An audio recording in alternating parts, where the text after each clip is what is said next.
Lezzetli İkramlar kanalımdan herkese merhaba. Kanalıma ve mutfağıma hoş geldiniz. Bugün sizler için pamuk gibi yumuşacık, tadına doyamayacağınız nefis bir lavaş ekmeği tarifi hazırladım. İster kahvaltılarınızda, ister yemeklerin yanında veya dürümlük olarak da hazırlayabilirsiniz. Sizleri daha fazla bekletmeden buyurun tarifimize geçelim. Öncelikle yoğuracağım kaba 5 su bardağı unumu aldım. Ortasını havuz şeklinde açıyorum. İçerisine 1 çay kaşığı kadar kuru mayamı ilave ettim. 1 tatlı kaşığı kadar da tuzumu ilave ettim. Üzerine 1 çay bardağı ılık süt ve bir miktar da su ilavesi yapıyorum. Mayayı şöyle elimle biraz karıştırıyorum. Ve daha sonra diğer malzemeleri ekleyeceğim. Orta yumuşaklıkta bir hamur yoğurmamız gerekiyor. Ve şimdi içerisine yarım çay bardağı kadar da sıvı yağımı ilave ediyorum. Bir miktar daha su ilave ediyorum. Suyun miktarı hamurunuza göre değişkenlik gösterebilir. Sizler azar azar ilave edin lütfen. Dediğim gibi yumuşak, hafif ele yapışan bir hamur yoğuracağız. Tüm hamur işi tariflerimde söylediğim gibi hamur işi tariflerinizi yaparken en önemli püf noktası hamuru güzel, özlü bir şekilde yoğurmaktır.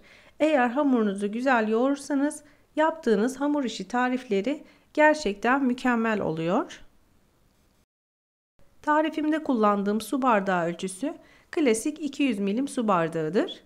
Ve tarifte kullandığım tüm malzemeleri videomun altındaki açıklamalar kısmına ekleyeceğim. Ölçüleri ve miktarları ile birlikte oradan bakarak da tarifimi güvenle deneyebilirsiniz. Gördüğünüz gibi hamurum yavaş yavaş toparlanmaya başladı. Bu şekilde de hamurumu birkaç dakika kadar daha yoğuracağım.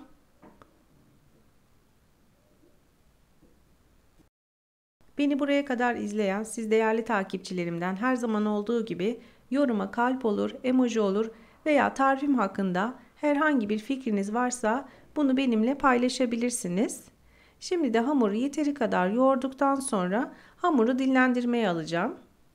Gördüğünüz gibi kıvamı, şekli bu şekilde olmalı. Uygun bir streçle üzerine kapatıyorum. En az yarım saat kadar oda ısısında hamurumu dinlendireceğim.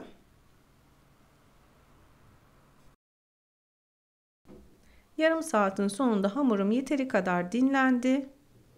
Şimdi hamurumu biraz toparlıyorum ve daha sonra unladığım masama alacağım.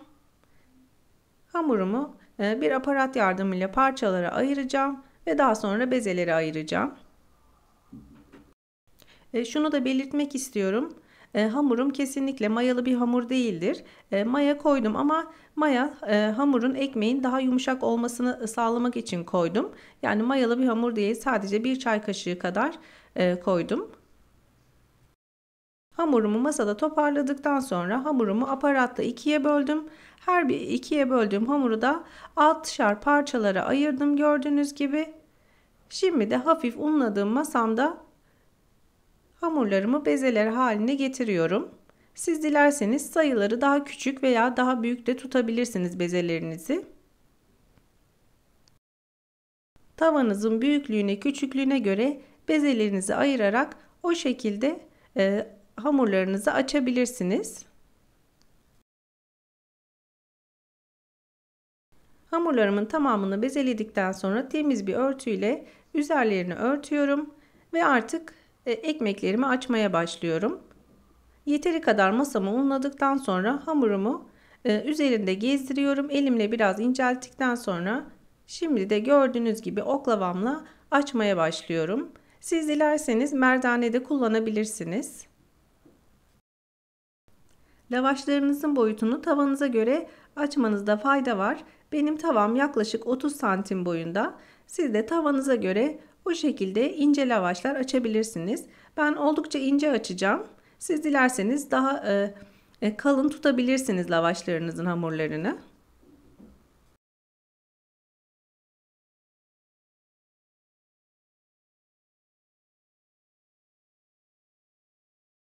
Lavaş hamurumu yeterince açtım. Gördüğünüz gibi inceliği Kalınlığı bu şekilde.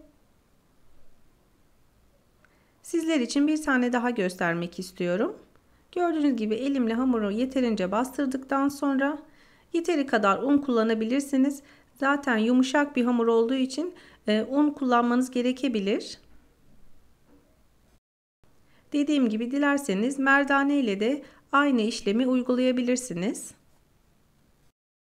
Sizlere hangisi kolay geliyorsa onu kullanabilirsiniz. İkinci lavaşımı da bu şekilde açtıktan sonra artık pişirme aşamasına geçeceğim.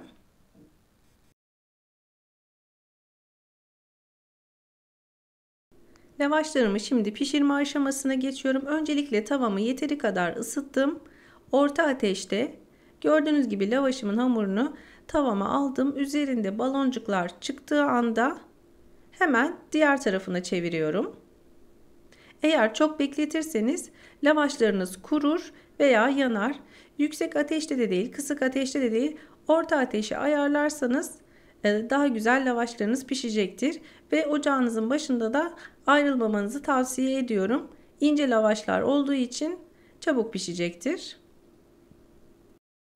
Pişen lavaşlarınızı mutlaka ince olduğu için iki bezin arasına veya temiz bir sofra bezinin arasına muhafaza edebilirsiniz. Hava aldığı anda da kuruyacaktır. Gördüğünüz gibi hemen üzerinde baloncuklar çıktı mı diğer tarafına çeviriyorum. Bu işlemi yaklaşık 4 veya 5 defa tekrarlıyorum arkadaşlar. Her tarafından piştiğinden emin olduktan sonra örtümün arasına yerleştiriyorum. Ben bütün lavaşlarımı söylediğim şekilde pişirdim. Dilerseniz bu şekilde de servis edebilirsiniz veya katlayıp bir buzdolabı poşetine kaldırıp buzluğa kaldırabilirsiniz. Fazla ölçü yaparak da o şekilde de yapabilirsiniz arkadaşlar. Gördüğünüz gibi gerçekten yumuşacık oldular. Her zaman yaptığım bir tariftir. Tarifimi güvenle deneyebilirsiniz. Verdiğim tüm püf noktalarına uyarak verdiğim ölçülerde sizler de gerçekten çok lezzetli lavaşlar yapabilirsiniz.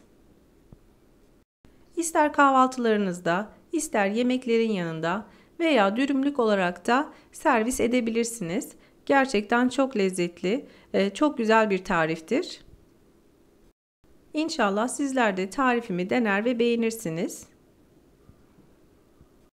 Tarifimi beğendiyseniz mutlaka beğen butonuna basıp kanalıma hala abone olmadıysanız kanalıma şu an ücretsiz bir şekilde abone olabilirsiniz. Yanındaki bildirim zilini açarak da yeni yapmış olduğum tariflerden anında haberdar olursunuz. Deneyecek olan arkadaşlara şimdiden afiyet olsun, kolay gelsin. Bir sonraki tarifte görüşmek üzere. Hoşça kalın, sağlıkla kalın.